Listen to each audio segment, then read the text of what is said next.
I'm here with a end of the year bookish wrap up. Murphy, be careful.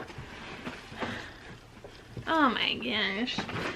So I know I didn't film in the last few months of 2018, and I am sorry about that. I am back. My plan is to stay back.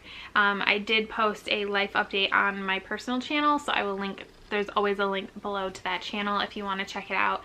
Nothing crazy or anything. Life just got busy and craziness, and you know, sometimes you gotta make decisions, and YouTube was one of those things I had to cut out. My reading did decrease. I don't plan on doing like a wrap up for what I read or anything.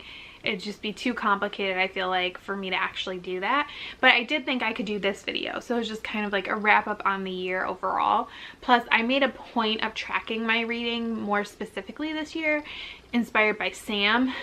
I don't remember what her channel is called now, but I will try to like type it here or something and link her below. She usually does this. This is where I first saw this idea of like kind of cataloging your reading, and yeah, we'll get to that a little bit later. So I did accomplish my Goodreads goal by 3 books. So my goal was 100 books, so I read 103, which I am happy with, especially since my reading did dip a lot in the last few months. I honestly was not blown away by a ton of books this year. Like, I thought about trying to do a top 10 or something, but I just didn't feel drawn to. There were a few books that I really enjoyed. Those included One Who Got Away by Ronnie Lauren. Was mind-blowing beautiful. Like, trigger warning, it deals with a school shooting, but it's a beautiful story. And the 3rd book in the series comes out in 2019, and I'm just so pumped. Actually, it might already be out by the time you're seeing this. Oh. And then The Raging Ones by Krista and Becca Ritchie, which I was able to get as an e-arc, but I also did buy a physical copy.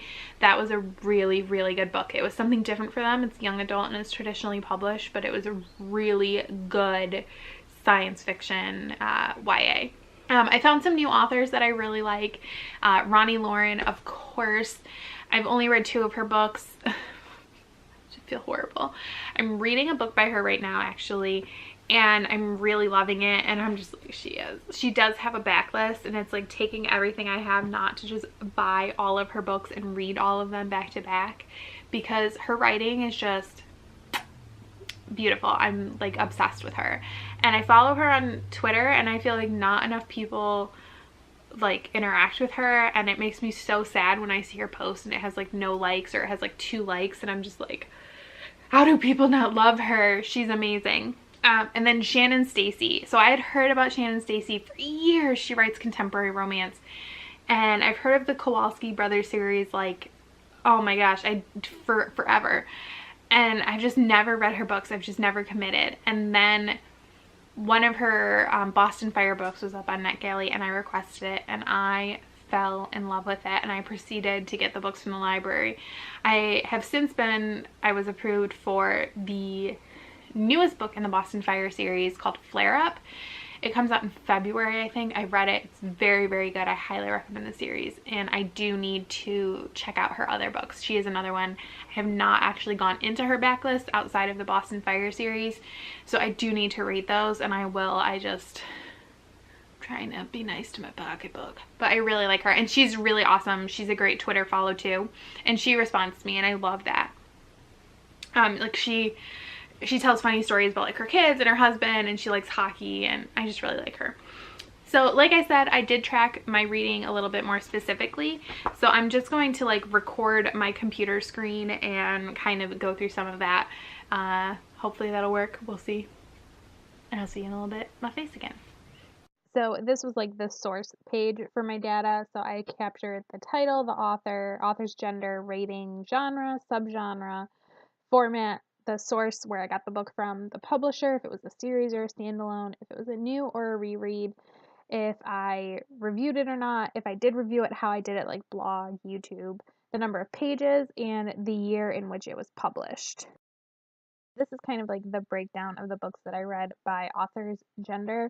It probably comes as no surprise that I read predominantly female books, or authors by books by female authors, sorry. Some male authors, and then there's one where it says male/female. That was an anthology that was, so that one's classified that way. I might change this next year, and I don't know, give me any suggestions. It looks at if it was a reread or a new book, so it was about 85% new reads and about 15% rereads, which I think is pretty good. I used to be a really big rereader, but I'm trying to read the books I own that are new books, so that does decrease on the rereading, but I am always a big fan of the reread.